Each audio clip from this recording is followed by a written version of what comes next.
Salut à tous, bienvenue pour l'épisode 34 de Computercraft pour les nuls.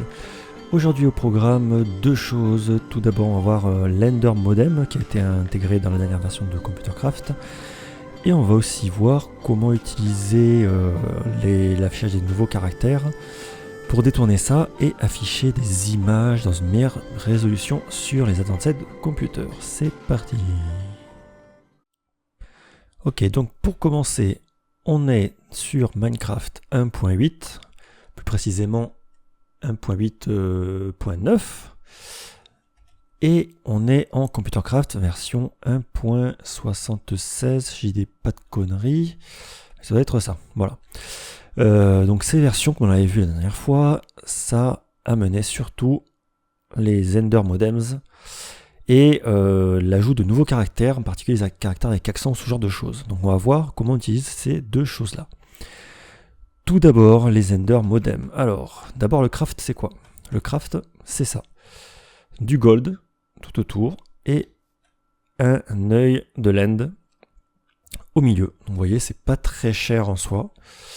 Et par contre, ça peut être vraiment super utile. D'ailleurs, vous allez voir, je trouve ça un peu, d'ailleurs, presque limite un peu abusé, voire cheaté. Tellement ça coûte pas cher, entre guillemets. Et ça va vous ouvrir des possibilités énormes et vous faire beaucoup d'économies derrière et vous simplifier beaucoup les choses. L'Ender Modem, qu'est-ce qui va amener par rapport à un modem standard? Vous l'avez ici en main.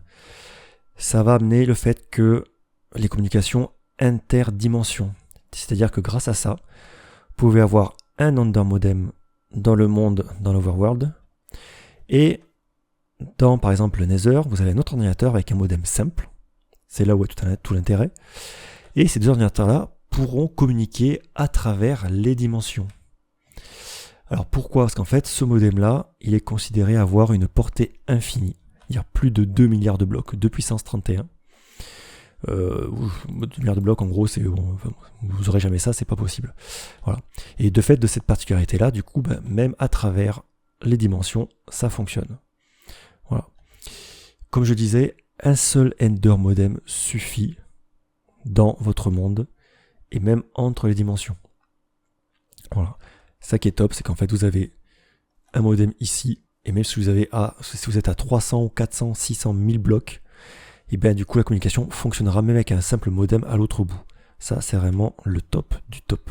Par contre, la seule condition, évidemment, c'est que pour que deux modems communiquent à longue distance, il faut que les chunks dans lesquels sont ces ordinateurs avec les modems soient chargés. Ça veut dire que par exemple si vous êtes en solo, le seul moyen de charger des chunks, c'est soit d'utiliser les chunks qui sont au spawn. Vous savez qu'au spawn, il y a toujours quelques chunks qui sont toujours chargés en permanence, même si vous n'êtes pas à proximité. Et par contre, si par exemple dans le Nether, pour ça, il faudra utiliser peut-être d'autres modes qui vous tiendront les chunks chargés. Comme par exemple les chunk loaders, je ne sais plus quel mode d'ailleurs, mais bon, bref, ça vous trouverez. Donc du coup, bon, c'est pas forcément évident.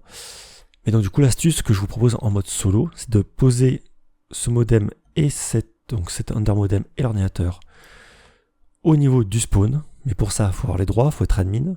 Voilà, c'est pas forcément évident. Et du coup, derrière, même si vous êtes à 800 blocs de là, votre petit modem, vous pourrez utiliser celui-là comme répéteur, par exemple, pour communiquer avec autre chose ailleurs. Voilà, bon, c'est quand même, ça reste assez limité.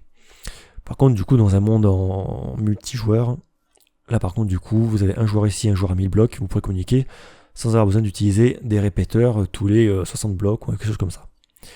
Voilà, donc ça c'est vraiment excellent pour ça, et donc du coup vous voyez, c'est quand même cheaté parce que comme je disais, vous mettez un truc comme ça au niveau du spawn, et tous vos joueurs de vos serveurs pourront communiquer entre eux très simplement, très facilement.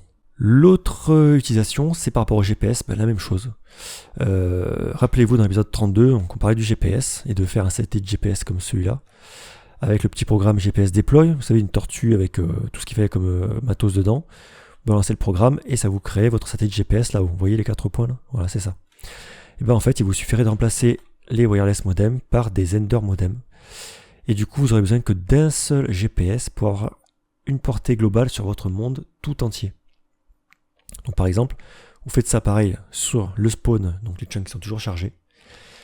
Et derrière, vous aurez votre GPS qui vous dira vous êtes sur tout le monde, partout, il n'y aura plus de portée. Vous vous rappelez ici, je vous expliquais qu'il y avait une portée à cette hauteur d'environ 300 blocs, 380 blocs, je sais plus, un truc comme ça. Un cercle autour de ce satellite. Et bien là, c'est plus le cas, là, ce sera une portée infinie. Voilà. Donc voilà pour l'Ender Modem. Deuxième chose qu'on voulait voir, donc comme je vous disais, dans cette version-là, l'auteur a inclus la possibilité d'avoir des caractères avec des accents ou d'autres choses, des caractères un petit peu particuliers, autres que les simples chiffres et lettres. Et pour ça, qu'est-ce qu'il a fait? Je vous ai un peu spoilé d'ailleurs. Rappelez-vous, alors ici, je vais essayer de mettre un exemple pour qu'on voit ça, 95. Pseudo, voilà. Rappelez-vous, jusqu'à présent, quand vous vouliez faire un genre de pixel, en fait, le pixel était assez gros, c'était quelque chose de ce style-là, donc vous voyez, c'était assez grossier. En fait, là, d'un caractère, vous imaginez, voilà. Ce qu'a fait l'auteur du mode, il a pris ce caractère, ce gros truc-là, il l'a divisé en 6. Il l'a coupé en 2 dans le sens horizontal, et en 3 dans le sens vertical. Ce qui fait qu'en fait, au lieu d'avoir un gros pixel, vous pourrez en avoir 6. Avec une limitation, c'est que sur ces 6 petits sous-pixels, on va dire, vous ne pourrez avoir que, je crois, que 2 couleurs différentes. Voilà. Mais bon, en soi, on peut se débrouiller. Du coup, ça va vous permettre, hop, je passe comme ça, on va en rien, vous avez rien vu, hein, bien sûr. Ça va vous permettre, par exemple, sur un simple computer, d'avoir une résolution de 102 par 57. Donc vous voyez ici, c'est x2, ici c'est x3. On retrouve la division par 2 et par 3 des pixels. Donc ça sur un computer. Et sur un moniteur, dans sa plus grande configuration, c'est-à-dire de 1, 2, 3, 4, 5, 6, 7, 8 par 1, 2, 3, 4, 5, 6, 8 par 6. Et bien en 8 par 6, vous pouvez avoir une résolution de 328 par 243, 264 par 81. Donc, vous voyez, x2, x3, pareil. Alors, comment on utilise ça? Alors, pour importer des images, donc déjà, il faut savoir qu'on ne peut utiliser que le format .gif, que les GIFs. Pourquoi? Parce que les GIFs, c'est un format qui est ouvert, qui est facilement, entre guillemets, lisible par un programme pour importer ça. Les PNG, tout ça, c'est trop compliqué, donc ça pourrait éventuellement se faire, mais bon, ça reste assez compliqué. Du coup, il y a des petits malins, des mecs très forts, qui ont inventé un programme qui s'appelle GIF, un package, vous aurez le pass-bin plus tard, qui vous permet de prendre un GIF, il va le lire et il va l'afficher sur votre moniteur. Et ce qui est pas mal aussi, c'est que ça prend en charge les GIFs animés. Le plus dur, en gros, c'est de récupérer le GIF et de le mettre dans le répertoire de votre computer. Ici, mon computer, vous voyez, c'est l'ID 173. Donc rappelez-vous, chaque computer dans l'installation de Minecraft, dans la sauvegarde de votre monde, chaque computer correspond à un dossier qui a le nom de l'ID. Et donc du coup, il va falloir vous mettre l'image.gif dans ce répertoire-là pour pouvoir y avoir accès. Alors si c'est sur un serveur, vous pourrez le faire que par FTP, donc il faut demander à l'admin qui le mette. Si vous êtes sur votre monde solo, c'est dans l'installation de votre monde Minecraft, à l'endroit où vous avez enregistré votre save. Voilà. Alors ça, je vous laisse chercher sur internet les tutos, si vous ne savez pas trop où c'est. Je vous laisse voir par rapport à ça. Et une fois que vous avez donc vos images, donc vous voyez ici j'ai falcon.gif, j'ai quelques gifs comme ça par-ci par-là, et bien vous allez utiliser des programmes, comme par exemple le programme test. Qu'est-ce qu'il va faire? Il va charger l'API GIF, alors je vais vous montrer tout à l'heure ce que c'est cette API GIF, c'est un programme. J'accroche mon moniteur ici, comme d'habitude. Je vais chercher mon fichier qui s'appelle test.gif. Ici, je mets un text scale, c'est-à-dire une grandeur de texte à 0,5. Je récupère la taille de mon moniteur. Et ensuite, je vais charger donc le GIF sur mon moniteur. Et si c'est un GIF animé, eh bien, je vais passer l'animation entre tous les différentes images de ce GIF. En gros, ça donne quoi? Attention. Ça, c'est certains calculs, voilà, ça donne ce genre de choses. Voilà. Alors ici, on est sur le format normal, c'est-à-dire on n'a pas encore diminué la résolution. Voilà. Vous voyez, on a des pixels qui sont relativement gros. Vous voyez ça ici, c'est un pixel, ce truc marron. Voilà. Et du coup, alors je vais arrêter ça, j'ai une petite animation.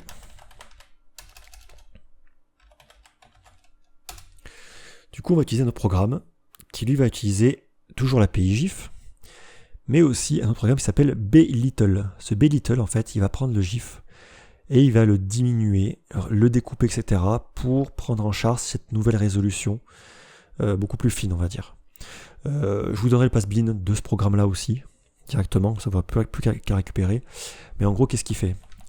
Déjà, il vérifie en premier si on a ces trois programmes-là, package, GIF, Blittle. S'il ne les a pas, vous voyez, il run ces pass-bin ici. Voilà, je vous laisse 2 secondes pour les noter si vous voulez, pour faire une pause. Mais je les mettrai de toute façon dans la description. Ces 3 pass-bin là. Sachant que je mettrai le pass-bin de ce programme-là qui télécharge automatiquement ces 3 programmes, donc il n'y a pas de souci. On charge en tant qu'API donc le programme GIF et Blittle. Voilà. On lui dit le nom du GIF qu'on veut intégrer, la couleur du fond, le périphérique, les couleurs, etc. Et là, pareil, on va utiliser tout ça ici. On va charger, vous voyez, on utilise l'API GIF pour récupérer le GIF. Le shrink, c'est pour le réduire et améliorer la résolution.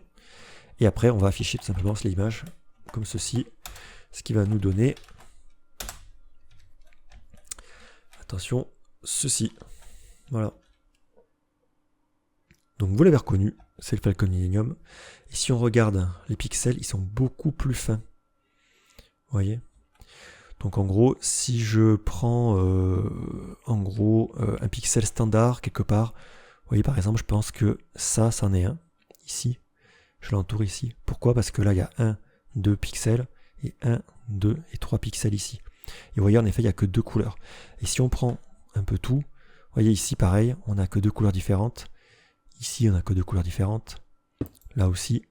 Et je pète tout comme un gros boulet que je suis. Allez, je recherche le programme. Je vous refais la démo. Voilà. Je vais y arriver. J'en étais où? C'était où? C'était ici. Ah, je mets bien près. Voilà. Donc ici, ici.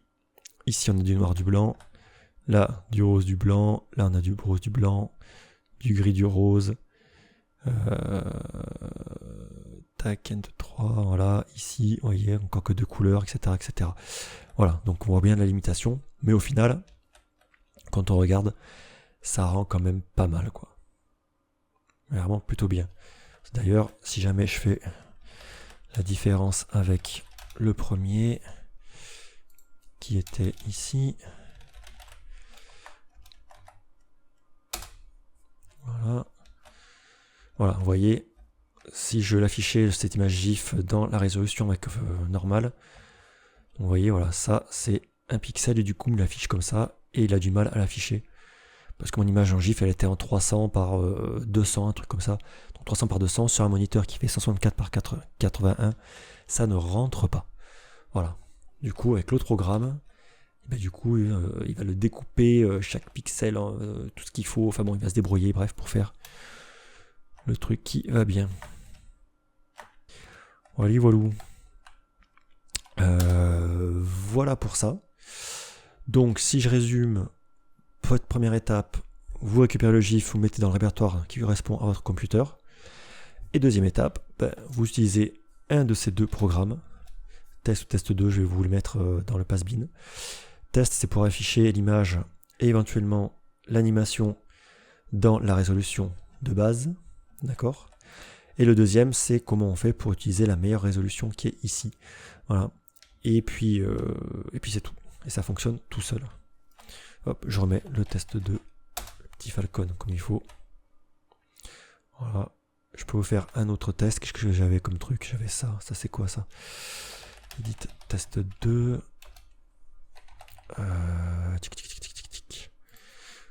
Qu'est-ce que j'avais? J'espère que c'est pas un truc cochon que j'ai mis. petit run. Voilà. Bon. Vous voyez, bon, c'est pas si mal. Bon, après, au niveau des couleurs, on reste limité en couleurs. Hein. On est qu'en 16 couleurs toujours. Ça n'a jamais changé. J'avais le test.gif. Vous savez, tout à l'heure, l'image animée. Par contre, là, j'ai pas l'animation qui est prise en charge. Donc, il faudrait modifier un peu le programme. Mais en gros, voilà, ça c'est l'image. Je rappelle que l'image qui est animée. Du coup, on la voit en beaucoup plus petit et les pixels beaucoup plus fins. Voilà pour ça. Alors, maintenant, j'ai deux petites questions à vous poser. Alors, je vais pas faire de sondage, je vais faire confiance aux commentaires.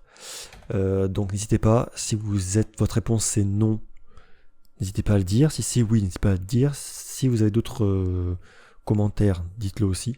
Il n'y a pas de souci.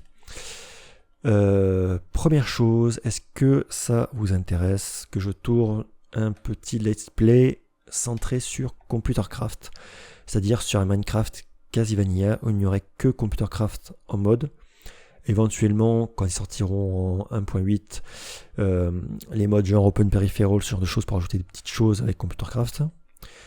Voilà, sachant que si je tourne cette série-là, ce sera des épisodes tournés en live, et après je ferai des petits montages pour mettre que l'intéressant en épisode. Voilà. Après première question, donc n'hésitez pas à répondre en commentaire.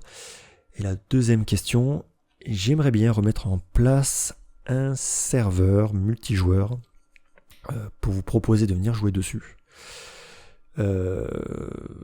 J'hésite un peu sur quelle forme ça prendrait. Est-ce que je ne ferais que du vanilla? Est-ce que ce serait du vanilla avec que du Computercraft? Ou alors avec beaucoup plus de modes, mais pas non plus un truc genre du FTB Infinity où il y a des tonnes de modes, etc. Un truc un peu plus léger. Voilà, ça c'est la petite question que je me pose. Et sachant que dans tous les cas, ce sera soumis à candidature, soit parce que je connais certains d'entre vous, soit je mettrai en place peut-être une adresse mail ou un forum, quelque chose où vous présenterez, vous direz un peu ce que vous faites, ce que vous avez fait déjà, etc. Un peu votre motivation, ce genre de choses. Et puis voilà. Sachant que si j'ouvre le serveur de manière un peu large, il va falloir que je mette en place des protections, des sauvegardes, etc. Donc ça va me prendre du temps. Donc du coup, au plus je serai ouvert sur les candidatures, au plus derrière je vais devoir travailler sur la protection du serveur. Et donc ça me demandera plus de temps, donc je ne sais pas sûr que je veuille vraiment trop ouvrir, donc il y aura peut-être une sélection assez restrictive des candidatures. Voilà, sur certains critères, on verra lesquels éventuellement. Voilà, donc n'hésitez pas à me dire ce que vous en pensez dans les commentaires. Vos idées, etc. N'hésitez pas. Et bien voilà, j'arrive pas à remettre ça. Voilà, juste pour terminer, j'aimerais juste vous mettre une petite image qui bouge. Je trouve ça assez rigolo. Voilà, hop, c'est parti.